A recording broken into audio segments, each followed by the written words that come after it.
every Sulfur Cube effect in Minecraft, we're going through all the different Sulfur Cube blocks, what each block in the Sulfur Cube does, and how you can use it. So these are all the different archetypes for the Sulfur Cube.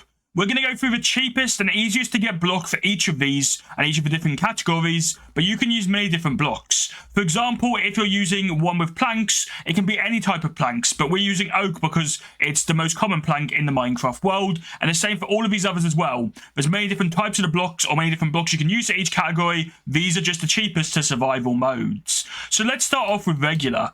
So regular Sulfur Cubes will float in water and they're described as footballs. So this is what you can use it for in your Minecraft world. Obviously you can use it for whatever else you want as well, but that's how it's described by Minecraft. Next is the bouncy Sulfur Cube. You can get this by using planks, and this is perfect for volleyball or a beach ball. Next we've got the slow flat. Now this is using copper ore or ores. As you can see, it's very slow. Obviously, if you do use a sword of knockback, or the more damage you do, and depending on where you hit the Sulfur Cubes, they will have slightly different effects. So we're going to be using a mixture of with swords, with knockback, and also with just our fist, as you can see on these Sulfur Cubes. Next is fast flat. So fast flat uses blocks, for example, hay bales, and this is described as being perfect for golf. There's then light, which is wool. So as you can see, this kind of has like a light effect, like so. You could use this for stuff, for example, volleyball or beach ball. There's then fast sliding. You can use ice or snow blocks for this. So if we push this one right here, it will slide. Now, if you're doing this with an ice pathway underneath, or a packed or compressed ice,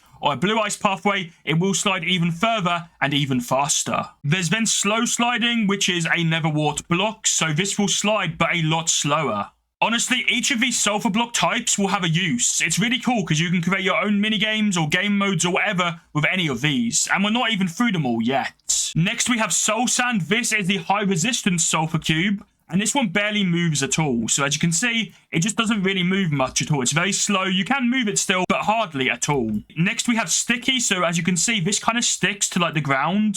As you can see right here. So it kind of like keeps going back to the ground and sticking because it's made out of honeycomb blocks. We then have hot. So this is magma blocks, and if you basically hit the Sulfur Cube or an entity hits a Sulfur Cube like a mob or something, then you will take damage. So this is the Sulfur Cube type that can damage players, entities, mobs, be used for PvP, traps, or anything you want.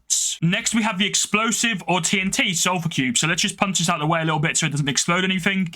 But what this one does is you can light it with TNT, either TNT that's already lit around it, or you can light it with something like a flint and steel or redstone or whatever, and it would explode just like TNT does. So this can be really cool for a weapon. You can combine this with things like the Happy Ghast and make it so that you can drop the TNT Sulfur Cubes on top of players, entities, mobs, structures, or anything you want.